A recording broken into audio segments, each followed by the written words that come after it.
Hello, it's me again, and I have a question for you. Are you a dog person or a cat person? Let me know in the comments. But anyway, I grew up with cats, and I absolutely love them. I like dogs too. Definitely, my dream would be both, like to have both. But anyway, that aside, I grew up with a lot of cats. Or, well, not a lot of cats, but over the years, you know. And I want to tell you about one of them today. Her name was Clara, and she was a rescue cat. She was quite old when we got her, and she probably had quite a tough past because, one of her ears was half bitten off, so who knows what happened to that poor thing. But the last few years of her life she spent with us, and what I would say was a loving home. And she was a lovely cat. She would never do you harm, and she was very well behaved. But at some point she started being unclean and not using her toilet anymore, and it was pretty disgusting to nearly step into her number 1s and 2s all over the place.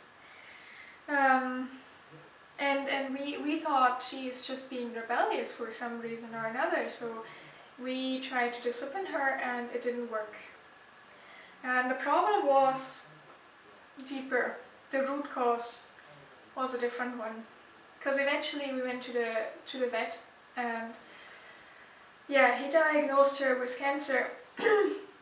And she had a tumor in her pelvic, which was, well, the size of an apple roughly. And because it was in her pelvic, it hadn't been seen before. So at that point it was too late to save her, and we had to put her down, and she died in my arms, pouring.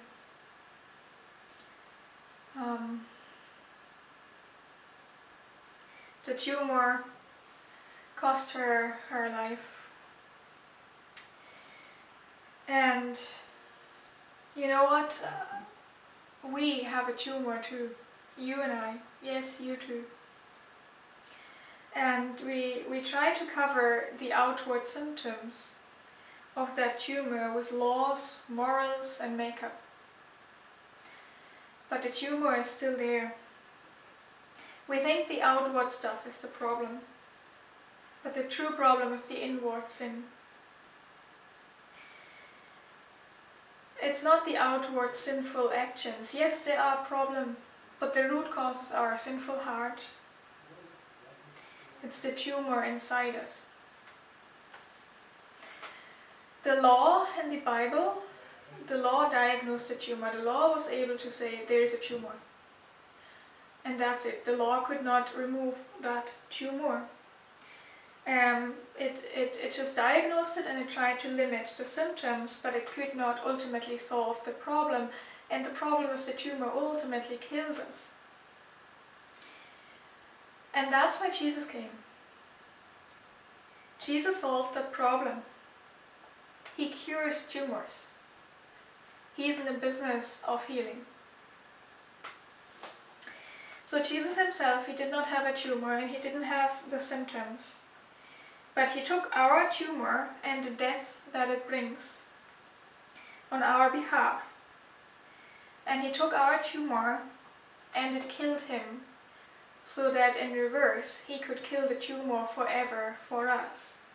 So it won't kill us. And that's what Easter is all about.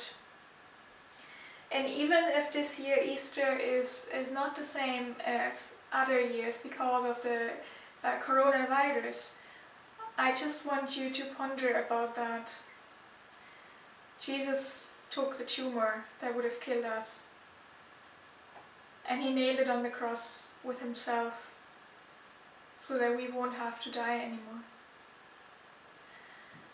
So if you want to be healed of your tumor, then you need to come to Jesus and ask him for help, and you need to trust him that he can do that, which he has done for thousands and thousands of people throughout the centuries already.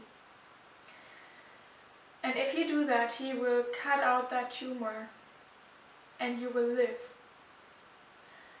And for those of us who are tumor free at that point, we are still going through the chemo because we still have sinful actions, and we constantly work on them by repenting and putting them to the cross as well. But the tumor is the key, the root cause.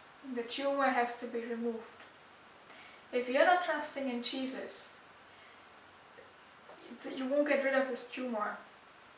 You can't work your way, you can't do anything. It's like a cancer patient. They can't do anything themselves really. It has to be doctors, it has to be medicine. Who does it? So come to Jesus.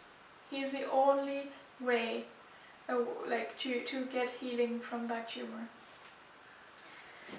So in this sense, I hope you have a good Easter and a happy Easter despite the situation we are in right now. Bye bye. Happy Easter.